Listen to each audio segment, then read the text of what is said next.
Hey everyone, and welcome back to a new video. Since the dawn of time, human beings have always grappled with the ultimate question: what happens after we die? Now, I'm far from qualified to offer any real answers on the subject for obvious reasons, but in the realm of Warhammer, death has always been a very debatable concept. In fantasy, we've seen heroes straddle the borders between life and death itself, and in Age of Sigmar, death is an entire faction in its own right. But in the setting of Warhammer 40k, death has tended to be seen as a bit more final. After all, the setting is littered with names of heroes who have given everything for the causes they served: Sanguinius, Macarius, Yarrick, Rylanor, and numerous others. Their sacrifice is what makes them legends, and in a setting as lethal as the 41st millennium, those characters give death a very potent meaning. However, there is one death that I think it's fair to say has shaped the story of Warhammer 40k more than any other, and that's of Horus Lupercal, the namesake of the Horus Heresy and arguably the cornerstone of so much of 40k's plot threads. However, in the final book of the Horus Heresy Black Library series, The End and the Death Volume 3 by Dan Abnett, we've now got a fresh perspective on that final moment, and in this video we're going to take a closer look at why everything we knew up until now has changed. More than that, I'm also going to suggest why Horus's return in the setting of Warhammer 40k is not just possible, it's inevitable, and the signs have been right in front of our faces this whole time. If you're keen to hear me out on this and happy to hear spoilers, then let's jump right in. Now, before we get into any theories, I think it's important to set out what we've consistently known about Horus, and that's that he's always been overwhelmed with regret at the end. Even going back to the telling of his demise in Realm of Chaos, Horus's final moments have always been about his profound recognition of what he's done. In that older telling, for example, the realisation of his crimes flickers across Horus's face before tears begin to well in his eyes. More than that, as the Emperor prepares to bring an end to him and his heresy, their eyes lock and the Emperor sees understanding in Horus's gaze. He doesn't just realise his crimes, he accepts his fate. And that tone plays out in a very similar way with Abnett's story. At the climax of The End and the Death Volume 3, as Horus, temporarily free of the Chaos Gods, is being battered by the psychic might of the Emperor, he sees everything that has been ruined and everything that has been betrayed. More so, Horus's eyes beg for mercy as he calls on the Emperor to end this. As Abnett makes clear, it's not about redemption. That time has passed and forgiveness, at least in Horus's eyes, is impossible. Instead though, what Horus feels is an overwhelming shame and remorse over his actions, and that singular moment of clarity has always marked his final moments, and it's a pivotal part of his character. If you think about it, his journey to heresy was brought about and fueled by his pride and insecurity at being made Warmaster, so it's rather poetic that his final moments are of a clear-minded acceptance of his weaknesses and fate. What this means though is that we've always seen Horus as an apologetic figure in his very final moments, and up until now, that's been it, the end. But were it to continue, it would be with a Horus who is very different to any we've seen before, horrifically aware of his crimes and his inability to redeem them. To be clear, he changes fundamentally in those last few seconds, in every variation of his story, and that is an interesting thought given what has changed about his death. It's interesting to note that the title of the final trilogy, The End and the Death, is actually a reference to the demon Samus, and a line in the very first book of the Horus Heresy series, Horus Rising, also by Dan Abnett. In one of the early episodes of that book, the Lunar Wolves are attacking a stronghold located in the Whisperhead Mountains of planet 6319, that place where Horus killed the false Emperor. However, as they make their way deeper, the Astartes start to hear a ghostly voice on their Vox network. This culminates in Samus's manifestation, and what is really interesting is that in the final chapters of The End and the Death Volume 3, we see Erebus murder Garviel Loken and reveal that it was that very murder that birthed Samus into creation, made possible because time and the warp don't really align with one another all that well. So to put it bluntly, Loken's death creates Samus, which means the final moments in The End and the Death link back to the very first book in the series, creating a cyclicity to the overall series. But at the same time, that notion of demons being born from heinous acts is a really important concept in this book, or rather the core alchemy at the heart of it is. In the conversation between Ehrman and Kirill Sinderman, they talk about this concept, and Ehrman explains that demons are simply vibrations of immateria given form through a negative material event, such register death. And just as importantly, the greater the scale or severity of the act, the greater its equivalent creation in the warp is. It's a really interesting conversation, but the main point is that awful acts in the material world have an effect in the warp, and we've actually seen that with a Primarch already. When Fulgrim killed Ferrus Manus on Istvan V, that death and its psychic resonance in the warp spawned the demonic entity known as the Sapphire King, forged from the Primarch's frustrated pride, his boiling anger and sorrow, and from his shame. But how does this philosophy link back to Horus? Well, as the Emperor stabs Horus through the heart with the Athame blade, Abnett brings that singular moment to a very emotionally stark perspective. It's just the man killing his son with a stone. Those of you who are aware of this particular blade's origins in the story Athame from the Mark of Kauth anthology will know how this particular reference cycles back to that. But more importantly, it's a clear metaphorical Abraham and Isaac image, the biblical story of a father willingly sacrificing his son for God. However, while we can certainly read into those parallels, it's interesting that Abnett redacts that moment to a simple violent action, absent of meaning, and thereby charges this moment with the exact negative tone that Ehrman speaks to when he talks about heinous acts having effects in the warp. Yes, it might be a merciful act in some sense, but Abnett clearly wants us to see the raw connotation of the kill, and it's hard to think that Ehrman's words don't come into play in some way here too. Of course, this then goes to another level when we consider the Emperor's final words to his son: "I wait for you and I forgive you." I have seen some people suggest that the first part of this is aimed at the Chaos Gods, a sort of menacing threat, and while I like that idea, the truth is that the Emperor says those words while looking at the Athame knife, a mere moment before plunging it into Horus's heart. And to hit the point home, the Athame blade is actually destroyed once the Emperor channels his psychic might through it, and so he's not speaking to the blade or some entity within it either. Rather, he is speaking solely to his lost son in their last moment together, and while you could argue other perspectives, I think anything else robs this moment and the Heresy series as a whole of an incredibly sincere cathartic moment. The reason I want to hit that point home is because the connotations of the words are seismic. At face value, the Emperor is saying he will wait for Horus, which implies some part of him survives at the end.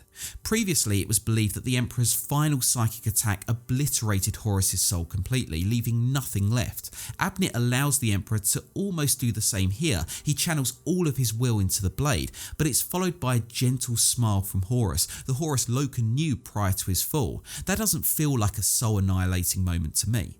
In fact, in the End and the Death Volume 2, we see the Emperor cast off part of his soul, containing almost all of his hope, mercy, grace, loyalty, compassion and love, into the warp. Could that be what the Emperor cast off from Horus too? And is that fragment of the Emperor's soul the part of him that intends to wait for him there?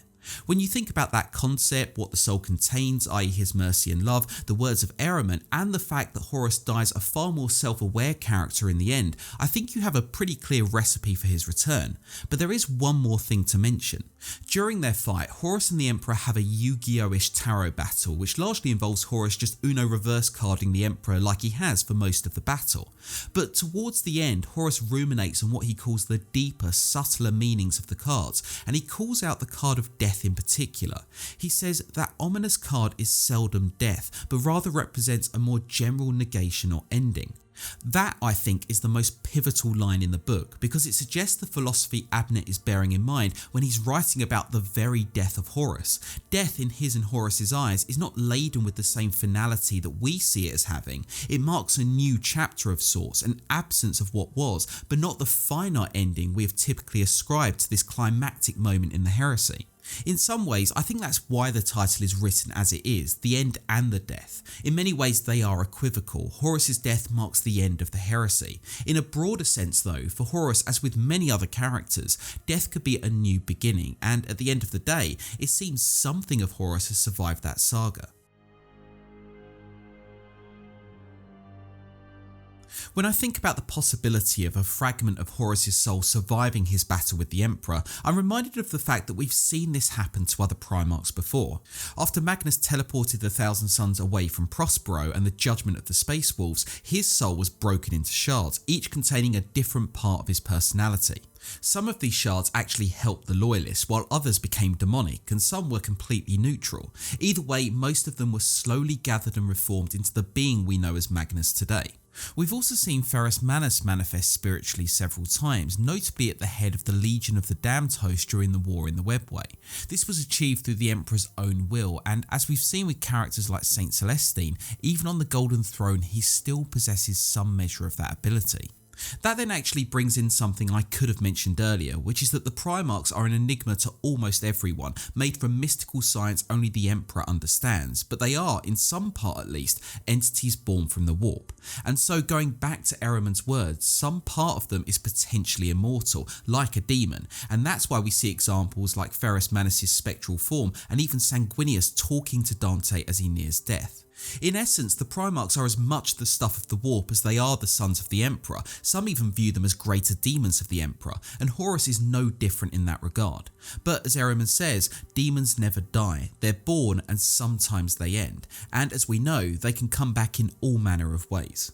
So looking back, I've explained how Horus changes just before he dies, why his soul likely exists in some form, and pointed out how we've seen similar fragments of Primarchs come back and influence the setting of Warhammer 40k and 40k. That certainly shows why his return is possible, but what makes it inevitable?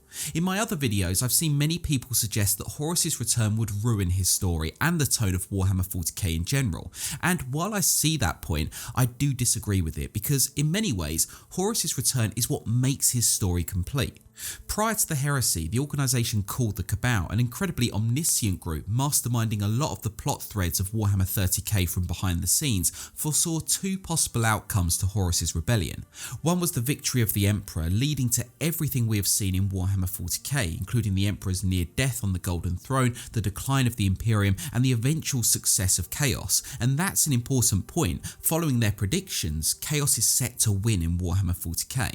However, the other prediction, in which Horus was victorious, suggested that a small part of him, the honourable aspect of his personality, would slowly eat away at him and what he had done. This would fuel a self-destructive cycle that would eventually see Horus turn on his followers, his brother Primarchs, and eventually the Chaos Gods in a re-acceleration of the heresy. Mankind would be completely wiped out as a result, but so too would the Chaos Gods, because their basis for existing would cease to be. That second outcome is what the Cabal sought to achieve, and they used forces like the Alpha Legion to try and ensure it happened.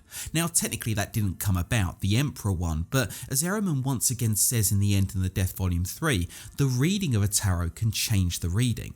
That is to say, once you know of a fated outcome, that knowledge can in some way change it. For example, what if the Cabal's predictions weren't binary? What if, rather than being two sides of the same coin, they were two chapters in the same book, one following the other and merging together? Unfortunately, I can't point to a quote that shows that, but Abnett goes out of his way with Ehrman's words to state that reality can deviate from the plan. Nothing is set in stone. But more than that, I'd argue that these two predictions are simply two halves to Horus's story that the Cabal foresaw.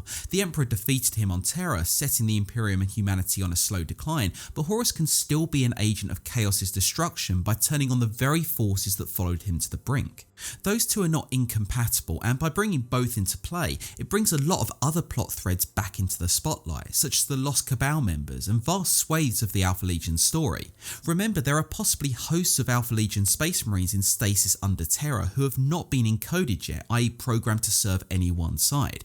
Given one of those possible codes is Sagittary, meaning loyalty to Horus, it could open up a new sub-faction were Horus to return again in some form.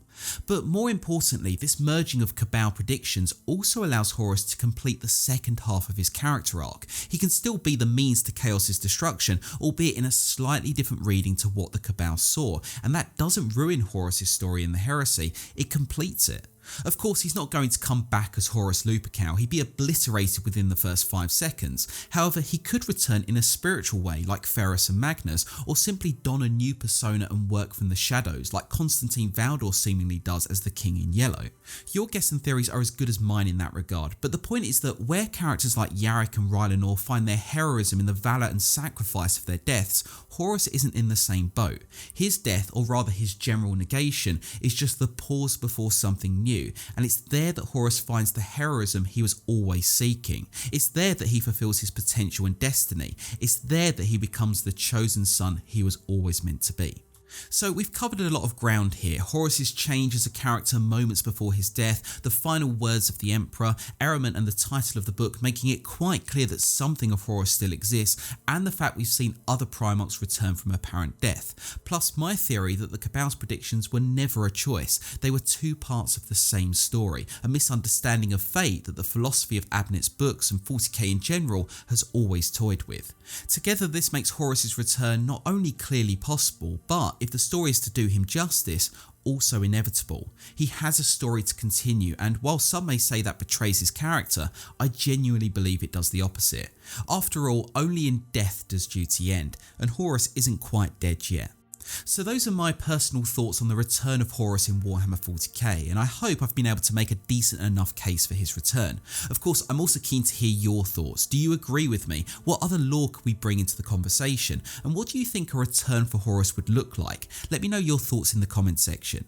But as always, a big thank you for joining me today. If you liked the video, please do click the like button and subscribe if you'd like to join me for future Warhammer videos, and I hope to see you for my next one. Until then, however, take care.